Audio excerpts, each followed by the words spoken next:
What's up champions? Welcome back to Grand Cat और आज हम डिस्कस करने वाले हैं ह्यूमैनिटीज की 2026 बोर्ड्स की डेट शीट। यस गाइस, आपकी आ गई है टेंटेटिव डेट शीट जो for all intents and purposes आपकी final date sheet in all probabilities होने वाली है। माइनर चेंजेस हो सकते हैं लेकिन हमारे पास स्केलेटल स्ट्रक्चर तो आ गया है। अगर आप एक ह्यूमैनिटीज के स्टूडेंट हैं माय डियर चैंपियंस, अभी सब्सक्राइब कर दो and become a grand cat champion. यहां पे आपको बेस्ट ह्यूमैनिटीज कंटेंट मिलता रहेगा एंड एक्शनेबल कंटेंट मिलेगा जिससे आपकी जिंदगी में चेंजेस आपको दिखेंगे for the better.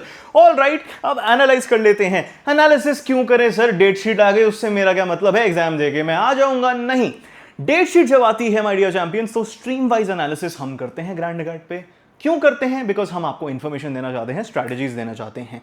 Date sheet जब आती है तब हमारी टारगेट सेटिंग होती है कि हमें कब से कब तक क्या पढ़ना है और ये बहुत ज्यादा इंपॉर्टेंट है। तो अगर आप ह्यूमैनिटी स्टूडेंट हो तो आपको ये डेट शीट सामने मिल रही है। इसमें हमने ट्राई किया है जितने भी मेरे को मोस्ट कॉमन ह्यूमैनिटी सब्जेक्ट्स मिले हैं, जो इतने कॉमन भी नहीं होते, जैसे इतने लोगों के पास मास मीडिया स्टडीज, योगा, ठीक है, आईपी इतने लोगों के पास नहीं होगा, पेंटिंग इतने लोगों के पास नहीं होगा, बट मैंने फिर भी इधर इंक्लूड कर दिया है और इससे ड्रॉ करी है एक एनालिसिस जो आपको बताएगी बहुत चीजों को एनालाइज करके कि आपको अब अपनी पढ़ाई में क्या क्या ऑल्टरेशन करनी है। By the way, my name is Ritwik. I scored 96.2% in class 12 humanities. I am a graduate of one of India's best colleges, Ramjas college, और मैं पिछले हाफ अ डेकेड से लोगों को गाइड करते हुए आ रहा हूँ ह्यूमैनिटीज चैंपियंस को एंड हमारे स्टूडेंट्स के ऐसे ही, मतलब I don't even remember how many, और झूठे स्टैटिस्टिक्स तो हम देते नहीं, ऐसे ही 100 आते रहते हैं। ऐसे ही वो St Stephen's, LSR, Ramjas, Hansraj, ऐसे सीबीएस पहुंचते रहते हैं, ऐसे सीबीएस कॉमर्स वाले।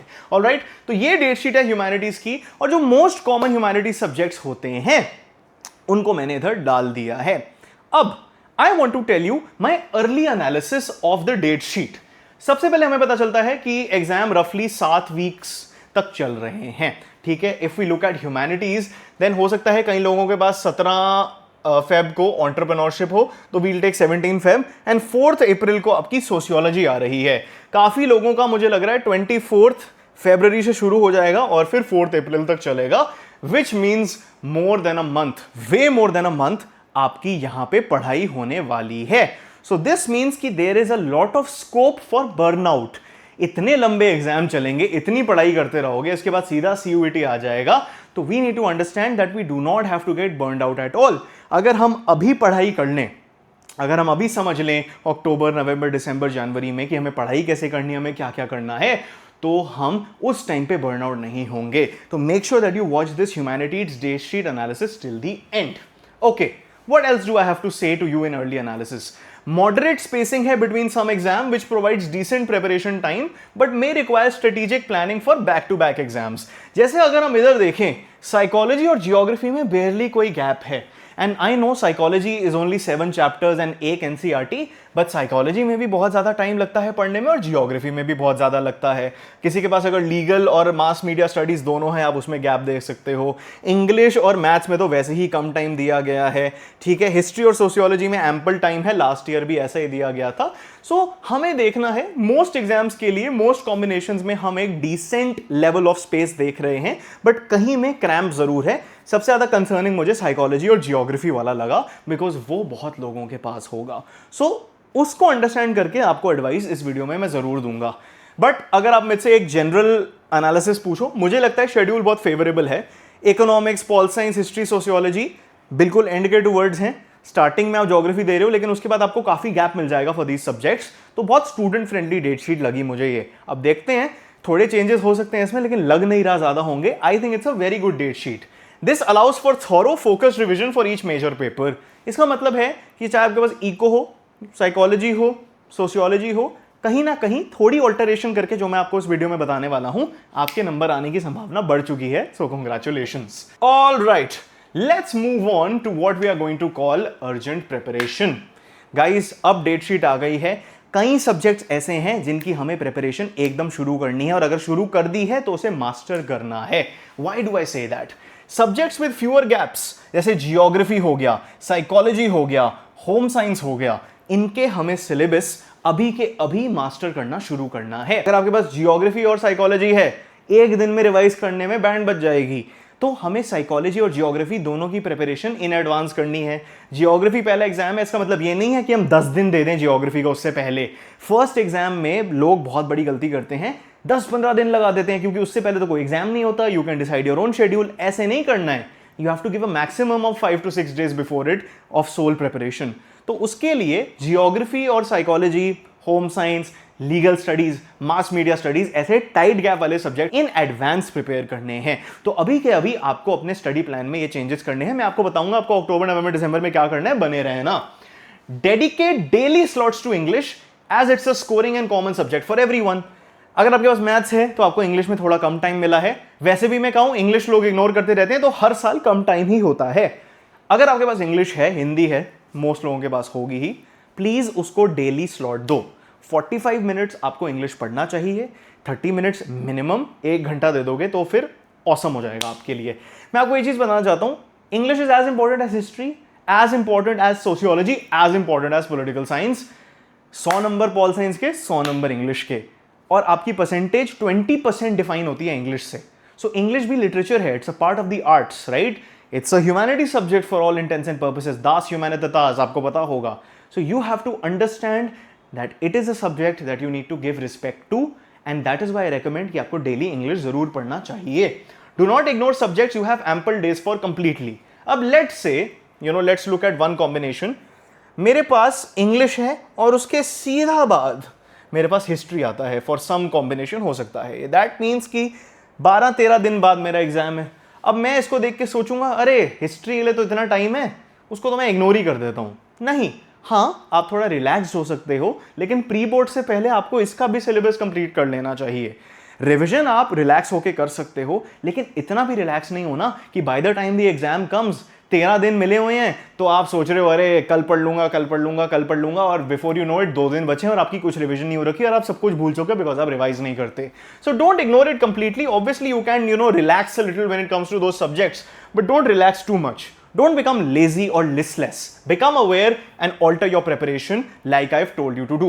क्लास 12 इंग्लिश के बारे में मैंने आपको बता दिया है। क्विकली मैं आपको बता दूं, हमने ग्रैंड अकेडमी का pro max class 12 English course launch कर दिया है। मैं आपको इंग्लिश पढ़ाऊंगा, आपको पता है मैंने रामजस नॉर्थ कैंपस से इंग्लिश ऑनर्स करी है, ठीक है। बेस्ट नोट्स मिलेंगे आपको क्लास 12 इंग्लिश के, पूरा सिलेबस करवाऊंगा line by line. Animated videos तो आपने देख रखे होंगे यूट्यूब पे, answer writing master guidance videos मिलेंगे, extract based question bank, competency question bank, narrative techniques question bank, और इन सबके लेक्चर्स जो आपको कहीं और नहीं मिलने वाले, बट मैं आपको पढ़ा दूंगा, मास्टर करवा दूंगा। पर्सनल डाउट सॉल्विंग और सीक्रेट स्ट्रैटेजीज मिलेंगी। आप देख सकते हो स्कोर 94, 97, 98 हमारे स्टूडेंट्स के 100 ऐसे ही आते रहते हैं। आपको टेस्टिमोनियल्स भी दिख जाएंगे। Links are in the pin comment and description, और you can scan the QR code right here. I am waiting for you to join the course. Alright, worry spots क्या है? इंग्लिश मैंने आपको बता दिया वो वरी स्पॉट क्यों है, geography, psychology and becoming lazy due to large gaps. तो आपको इन चीजों को आज से ध्यान रखना है, अंडरस्टैंड करना है कि कहां आप गलत हो सकते हो और कैसे हम इसे अवॉइड कर सकते हैं। ऑलराइट, गुड न्यूज है मेरे पास आपके लिए, ठीक है। डेट शीट को देख के कहीं गुड न्यूज मेरे को दिखती है, मोस्टली स्पेशियस गैप है आपके पास। साइकोलॉजी से पहले for those who do not have physical education they can take 7 days। Late से आप साइकोलॉजी से शुरू कर रहे हो, आपके पास ज्योग्राफी नहीं है, 7 दिन एक एक चैप्टर आप करके साइकोलॉजी कवर अप कर सकते हो, रिवीजन कर सकते हो, तो उसमें आप साइकोलॉजी में भी थोड़ा रिलैक्स हो सकते हो अभी से। बट दिस डजंट मीन कि आप प्री बोर्ड में उसका सिलेबस ना करके जाओ, रिमेंबर दैट। लेट्स से आपके पास लीगल स्टडीज और मैथ्स है, फिर भी बढ़िया गैप है आपके पास, और अगर लीगल स्टडीज नहीं है तो फिर मैथ्स वालों के लिए, ह्यूमैनिटीज वालों के लिए बहुत ही बढ़िया गैप दे दिया गया है। बिफोर पॉल साइंस आपको 4 दिन मिलते हैं। नाउ आई वुड अंडरस्टैंड अगर मार्च 18 को इको हो रहा है, मार्च 23 को पॉल साइंस हो रहा है, I think this is very good. हमारे टाइम पे हमें 1 या 2 दिन मिले थे मुश्किल से। I found it very hard to revise pol science. ये ठीक है, लेकिन कई लोगों को ये भी कम लग सकता है। सो मेक श्योर कि अगर आपको ये कम लग रहा है, आप नवंबर दिसंबर में पॉल साइंस की एक्स्ट्रा रिविजन कर लो। बिफोर हिस्ट्री अगर मार्च 23 को आपका एग्जाम है, आपको 6 दिन मिल रहे हैं, बहुत जेनरस अमाउंट ऑफ टाइम है। 6 दिन में आप हिस्ट्री की 3 बुक्स हैं, 2 दिन लगा लगा के आप रिवाइज कर सकते हो। तो ये गुड न्यूज लगी मुझे, इतनी भी ज्यादा गंदी डेट शीट नहीं है। बट आपने बोल दिया सर गुड न्यूज तो बता दी, अब टाइट स्पॉट्स बता दो, वो तो हमने डिस्कस कर लिए, मैथ्स और English, home science, Hindi, geography and fine arts. तो इसके अकॉर्डिंग आपकी बड़ी स्ट्रेसफुल प्रिपरेशन हो सकती है, but remember what I said, जिसमें टाइट गैप है उसकी प्रिपरेशन हमें पहले करनी है। अब हमने बहुत ज्यादा यापिंग तो कर लिया, अब आप बोलोगे सर थोड़ी एक्शनेबल टिप्स दे दो, आपने तो एनालिसिस करके दे दी, कुछ एडवाइस भी दे दो यार, एडवाइस देते रहते हो, कुछ प्रैक्टिकल एडवाइस दे दो। अरे रुक जाइए माय डियर चैंपियन, सब्सक्राइब तो कर दो, दे तो रहा हूं। ओके, अब क्या करें? देखिए माय डियर ह्यूमैनिटीज चैंपियंस, नवंबर को अपना कोर रिवीजन मंथ बना लो। इसका क्या मतलब है? नवंबर के एंड तक हमारा सारा सिलेबस रिवाइज हो जाना चाहिए, जिसका मतलब है कि नवंबर 10th नवंबर 15th के अराउंड हमारा सारा सिलेबस एक बार हो जाना चाहिए। Focus on the entire syllabus, revise all chapters once by the end of November. इसका मतलब है अक्टूबर और नवंबर में आपको अपने सारे सब्जेक्ट्स की पढ़ाई खत्म करनी है। रिमेंबर, प्री बोर्ड ज्यादा फोकस, तो प्री बोर्ड से पहले जो मोस्टली लोगों के दिसंबर में होने वाले हैं, हमें सब कुछ निपटा देना है। Use NCERTs as a base and focus on competency-based questions for our CBSE exam. NCERT से ही पढ़ो या ग्रैंड ह्यूमैनिटीज कोर्स ले सकते हो, जिसमें सारे ह्यूमैनिटीज के सब्जेक्ट्स आपको मिल जाएंगे। हम NCERT से ही पढ़ाते हैं। अब कॉम्पिटेंसी क्वेश्चंस आते हैं, मैप क्वेश्चंस आपको पता ही आते हैं, असर्शन रीजनिंग आते हैं। तो आपको NCERT को समझना भी इंपॉर्टेंट है, रटना मारना भी इंपॉर्टेंट है, लेकिन उसे समझना और अप्लाई करना भी इंपॉर्टेंट है। तो क्वेश्चन बैंक जो CBSE देती है, हम देते हैं, NCERT के साथ साथ आपको उन्हें भी करना है। डिवाइड टाइम बाय सब्जेक्ट, आप अपना डेली शेड्यूल अब कैसे बना सकते हो? अक्टूबर नवंबर दिसंबर में 2 घंटे दे दो हर मेजर सब्जेक्ट को पर डे, एंड 1 आवर आप दे सकते हो फॉर ईच ऑप्शनल सब्जेक्ट और इंग्लिश और फिजिकल एजुकेशन, जो मैंने आपको पहले ही बता दिया है।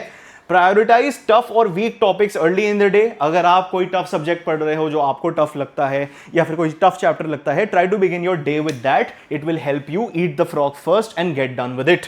Please don't waste your time on sample papers, they serve one use. Sample papers आप तभी करोगे जब आपका सिलेबस हो जाएगा। Sample papers are not a way to study, they are a way to measure how much you have studied and how well you have studied. They are a test, not a means to pass the test. Remember that. Okay? अब मैंने आपको बता दिया अक्टूबर और नवंबर के बारे में। अब दिसंबर और जनवरी में हमें क्या करना है, ठीक है? मोर सो जनवरी में, बिकॉज दिसंबर में आप प्री बोर्ड्स में बिजी हो गए, बट दोनों के लिए अप्लाई करता है। Identify subjects with fewer gaps, वो आपको पता है आपके डेटशीट के अकॉर्डिंग वो क्या है। Finish detailed notes and PYQs competency practice 1 marker bye January 1st। इसमें मेरा कहने का क्या मतलब है कि बोर्ड एग्जाम में आप NCERT तो पढ़ के चले जाओगे, लेकिन 1 मार्कर में फैक्ट बेस्ड इंफॉर्मेशन आएगी। कॉम्पिटेंसी क्वेश्चंस में आपको अप्लाई करना पड़ेगा हड़प्पन सिविलाइजेशन की नॉलेज, डिसऑर्डर्स की नॉलेज, थेरेपी की नॉलेज, कल्चरल मटीरियलिज्म की नॉलेज, मार्क्स की नॉलेज, एंगल्स की नॉलेज। पढ़ने से कुछ नहीं होगा, बिकॉज अब एग्जाम में आपको चीज़ें बहुत डीप लेवल पे पूछी जाती हैं। तो हमें क्वेश्चन बैंक से PYQs कर लेने हैं, कॉम्पिटेंसी क्वेश्चंस कर लेने हैं, 1 मार्कर्स रिवाइज कर लेने हैं bye January. Practice for these subjects in January, so you only revise during the actual gap days. अगर गैप डेज पे, अगर आपने ये वीडियो देख लिया और गैप डेज में जाके आप पढ़ाई कर रहे हो ना, you doing it wrong. Let me Warne you, humanities is not easy, ठीक है? आपको लगता होगा ईजी है, कई लोगों को हार्ड लगता होगा, मुझे नहीं पता। नंबर लाना ना किसी भी स्ट्रीम में मुश्किल है, 90+ लाना, तो उसे समझ लो। Don't leave English until February, ProMax course को यूज करो, ग्रैंड कार्ड के एनिमेटेड वीडियोस का यूज करो। Focus on unseen passages, grammar and writing skills, आप रोज 15 मिनट दे सकते हो इन्हें। मेमोराइज की points for literature chapters in small chunks every day. 30 minute grand card के कोर्स से पढ़ा, यूट्यूब से पढ़ा, फिर जॉट डाउन कर लिए इंपॉर्टेंट पॉइंट्स और उन्हें रोज रिवाइज करना शुरू कर दिया। अब अगर आप ह्यूमैनिटी स्टूडेंट हो, मैं आपको बताना चाहता हूं, हमने लॉन्च कर दिया है द ग्रैंड ह्यूमैनिटीज कोर्स। अगर आपके पास pol science, history, psychology, economics, geography, sociology, इनमें से कोई भी 5 सब्जेक्ट हैं या सारे सब्जेक्ट हैं, बढ़िया से प्राइस में आपको ये सारा बल्क में मिल जाएंगे। इतने अफोर्डेबल और इतना बढ़िया मटेरियल आपको कहीं और ऐसा मटेरियल नहीं मिलने वाला। आपको मिलेगा 24 आवर डाउट सपोर्ट, सबसे बढ़िया लेक्चर्स, इन सारे सब्जेक्ट्स के लाइन बाय लाइन लेक्चर्स हैं, कहीं और नहीं मिलेंगे। और इतने डीप पॉल साइंस मैंने पढ़ा दिया, ज्योग्राफी हमारे फैकल्टी ने पढ़ा दिया, इकोनॉमिक्स वर मैम ने पढ़ा दिया है, हिस्ट्री दिव्य सर ने पढ़ा दिया है, साइकोलॉजी अरण्या मैम ने, सोशियोलॉजी और पॉल साइंस मैंने पढ़ा दिया है। सबसे बढ़िया ह्यूमैनिटीज कोर्स है दुनिया का। एक्सक्लूसिव चैंपियनशिप कोचिंग, इसमें आपको नोट्स मिलेंगे, क्वेश्चन बैंक मिलेंगे, लाइव मेंटोरशिप मिलेगी, बहुत सारी चीजें मिलेंगी, सैंपल पेपर्स मिलेंगे भर भर के। तो पूरी आपकी प्रिपरेशन हो जाएगी। सेल्फ पेस्ड है, self paced lectures and live mentorship. अभी के अभी आप डिस्क्रिप्शन या पिन कमेंट में चले जाइए और इस QR कोर्स को भी आप स्कैन कर सकते हो। It will be extremely beneficial if you have the means to join this course. Join the best and you know what we are good at. ठीक है गाइस, तो ये थी हमारी क्लास 12 2025-26 ह्यूमैनिटीज डेट शीट की analysis. Make sure to watch this video one more time, jot everything down and comment down आपने इससे सबसे ज्यादा बड़ी लर्निंग क्या ली है, और कमेंट्स में बताओ कि आप और किस टॉपिक पे वीडियो चाहते हो my dear humanities champions, and we try our best to make that for you. Links in the description and pin comment for everything we mentioned, the QR code is right here and all right. Till next time, keep winning, you champions.